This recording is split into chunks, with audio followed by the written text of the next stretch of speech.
င်းနဲ့ဟာရိုင်းနဲ့ကိုဘယ်လိုမျိုးငွေဖြည့်သုံးပြရမလဲဆိုတော့အသေးစိတ်ရှင်းပြမှာပဲဖြစ်ပါတယ်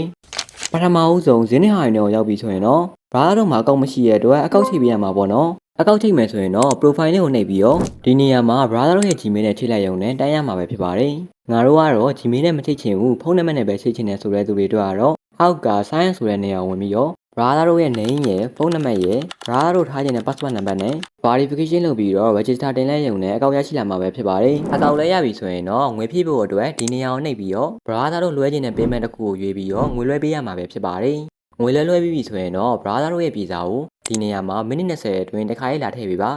ပြည်စာတွေကိုမတမန်တဲ့နည်းလမ်းနဲ့လုပ်မယ်ဆိုရင်တော့ brother တို့အကောက်ဖြတ်ခံရတာမျိုးနဲ့အဘန်းခံရတာမျိုးဖြစ်နိုင်ပါတယ်ဒီလိုတွေမလုပ်ကြပါနဲ့ပြည်စာလဲရပြီဆိုရင်တော့ brother တို့ရဲ့ payment နာမည်ကိုရေးပြီးတော့တင်သွင်းမျိုးနှိမ့်လိုက်တာနဲ့မိနစ်ပိုင်းတွေမှာရောက်ရှိလာမှာပဲဖြစ်ပါတယ်ငွေပြည့်ပြီးသွားပြီဆိုရင်တော့ brother တို့ကြိုက်နေတဲ့ GAI နံအနေနဲ့ premium တွေကိုကြိုက်တဲ့ချိန်မှာဝယ်လို့ရပါပြီ